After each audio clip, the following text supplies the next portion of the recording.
turn of the century, a Baptist minister had a moment of divine intervention. He was led to Houston to open a place for men who felt helpless and hopeless. As the face of our homeless population and their needs have changed, the goal of the Star of Hope mission has remained the same. Hank Rush is the CEO of the Star of Hope, and Grace and Spencer got back on their feet after going through one of the programs there. Good morning. Good morning. Nice to be with you today. All right.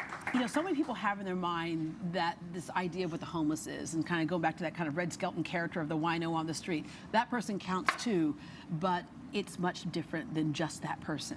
It really is. Star of Hope serves about 7,000 homeless men, women, and children in our city each year. About half of those are men, but the rest are women and children. Yeah. Young families in a lot of cases who are just struggling to make it and fall through the cracks and need help to get their feet back on the ground and end their homelessness later on permanently. And Grace and Spencer are a perfect example, and we don't have to go into details, but oftentimes when a relationship falls apart for various reasons, then it causes financial hardship.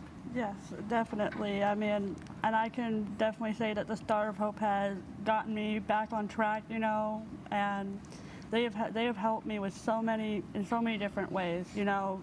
They've helped me, like, you know, reestablish myself, develop personally. They've helped me got a job, and they just made me into the person I wanted to be. Yeah, domestic violence was something that was in your background, yes. And so you had to even have a place to rest and be quiet for a minute, just to get through the trauma of that, right? And you know, there's that saying that you give a man a fish, he eats for a day, you teach him how to fish, and they eat for life.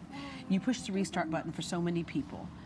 Absolutely, and they come to us in panic and crisis, just as Grace has done, and so it's really our opportunity to take them in that first month or two and help them just stabilize and get their calm back together, get their families back together in some cases, and then begin to move forward with a plan of what they want to do next and educational needs they have. Some have abuse addictions, alcohol and drug abuse addictions, so we work with them to help solve that first, and then we have educational opportunities and opportunities for jobs and then independent living at the end of that. So our whole goal is to end their homelessness once and for all. And Grace, a lot of people, I think it's sometimes when we pass by a homeless person on the street, the reason why we look away is it, you know, there by the grace of God, there go I. I think a lot of us know at the core it might not take much, you know, whether it's mental illness or addiction or something just happens, it might not take much. Give us a sense of what that feeling was for you when you have this precious little boy and you don't know where you're going to go. I was scared. I knew that I had nowhere else to go, and all I knew what to do was to pray to God. And I knew that God had something in store for me, and I just prayed and hoped that, you know, something good was going to come around, and God gave me an answer, and that's when I found the Star of Hope. Yeah, yeah. All right. You also have the Men's Center. So there's just various sectors to the Star of Hope. Right, this is a big organization. That's why when you do your fundraising, they use every penny and they squeeze it hard, right? Because there's all kinds of programs. So the Men's Center does specifically what? The Men's Development Center is downtown, where it's always been for 111 years now. It's in a new location. It's been there about 20 years. That's north an amen, I think. 111 years. 111 years. That's an amen moment. And we're totally supported by our community, so it's all donations driven. It's amazing that our community loves and supports Star of Hope like they do. Men are really important to us. They've been the heritage of why we started, and we still serve 4,000 or so men every year, homeless men, through that facility downtown. There's the Love and Action Van, because sometimes they may not come to you, you have to go to them. The Love and Action Van is part of our extended service team, which works with folks pre-homelessness or who are homeless on the streets all around our city, and there are many of them out there today. You see these photos of our Love and Action Van, and we have wonderful staff that work with them every day, try to get them the help they need, to bring them in and provide services for them when they're in need, help them with their medical and mental health conditions and so forth. So a lot of that goes on day to day on the streets. And the Cornerstone community. And so for women and children, Star of Hope's been serving women and children for about 30 years now. We just built a brand new campus that we opened a year ago, and it will be able to serve 3,000 to 4,000 homeless women and children each year, a large number.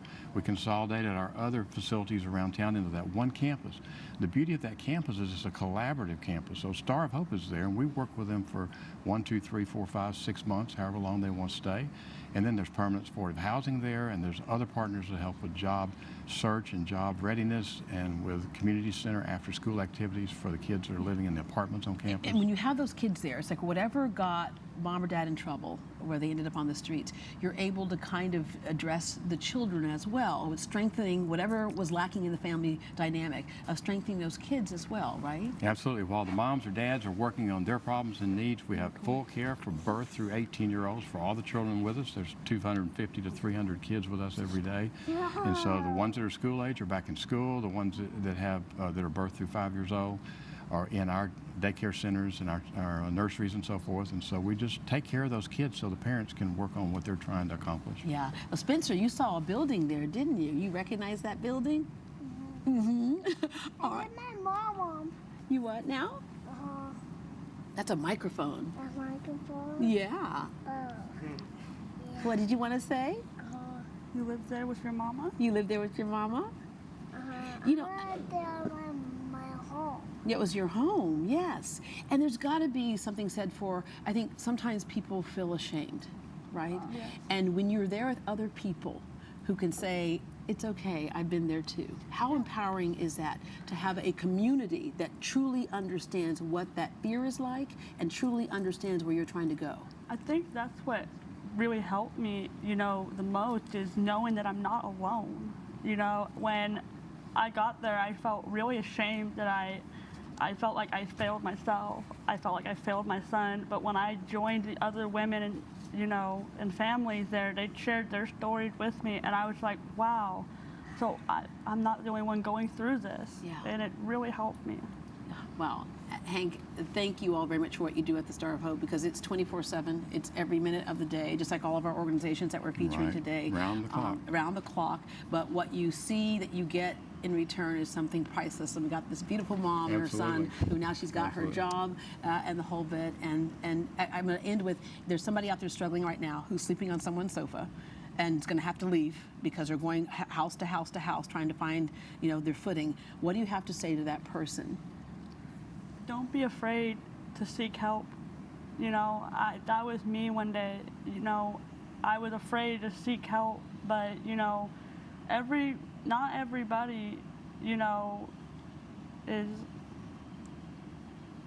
not everybody is like as cold-hearted as the next person, but there are people who care, and there are people who want to help you, and it's okay to ask for help and to reach out. Yeah. Everybody around the corner wants to help. Thank you so much. Congratulations Thank on you. your journey to your independence. And, Thank you. Your job and doing that for your child. And Hank, once again, thank you all for all Thank the you, folks Jay. at Star of Hope. Thank you. For more information on the Star of Hope, log on to sohmission.org.